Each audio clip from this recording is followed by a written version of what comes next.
বাংলাদেশে সংখ্যালঘু সম্প্রদায় আগের যে কোনো সরকারের চাইতে এখন নিরাপদ অবস্থানে আছে।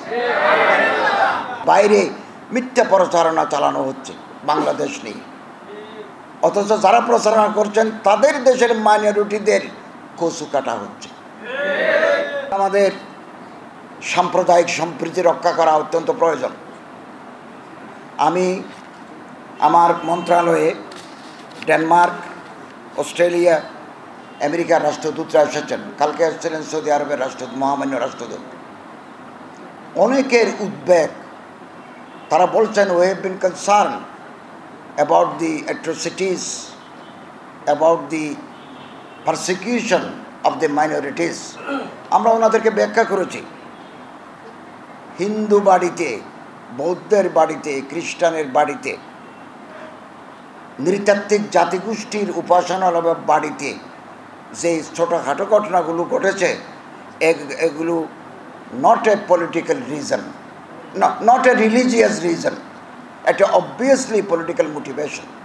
এগুলো রাজনৈতিক কারণে হয়েছে, ধর্মীয় কারণে নয়। বিপ্লবের পরে সাধারণত বিক্ষুব্ধ মানুষ তার প্রতিপক্ষের ঘরে ঢিল মারে, তো এটা হিন্দু হোক, বৌদ্ধ হোক, খ্রিস্টান হোক, তার ঘরে তো ঢিল পড়বেই। এর পিছনে তো ধর্মীয় উদ্দীপনা, উগ্রবাদ নাই, এখানে আছে পিওরলি পলিটিক্যাল রিজন। এবং 5 থেকে 8-10-এর ভিতরে বাংলাদেশের বিভিন্ন জায়গায় সংখ্যালঘু যারা হিন্দু, বৌদ্ধ, খ্রিস্টানের ঘরে এই হামলা করেছে বা উপাসনালয়ে অপবিত্র করেছে, আমরা এদের মধ্যে এই 92টা মামলা হয়েছে। আমরা 72 জনকে গ্রেপ্তার করেছি এবং তাদের বিরুদ্ধে লিগ্যাল প্রসিডিং ইজ ড্রন, আইন তার গতিতে চলছে। এবং আমাদের চৌকস গোয়েন্দা বাহিনী, আইন শৃঙ্খলা রক্ষাকারী ফোর্স, ল এনফোর্সমেন্ট এজেন্সিস কাজ করে যাচ্ছেন। তারা যদি দোষী সাব্যস্ত হন তাহলে আইনের আওতায় এনে তাদের দৃষ্টান্তমূলক শাস্তি দিতে হবে। ভয়েস অফ আমেরিকা একটা রিপোর্ট করেছে, বাংলাদেশে সংখ্যালঘু সম্প্রদায় আগের যে কোনো সরকারের চাইতে এখন নিরাপদ অবস্থানে আছে। এটা আমাদের জন্য একটা ভয়েস অফ আমেরিকার রিপোর্ট। এবং আমরা সবসময় একটা কথা বলে আসছি, এদেশ আমাদের সবার, এদেশের নানা মত নানা পথের মানুষের দেশ এটা।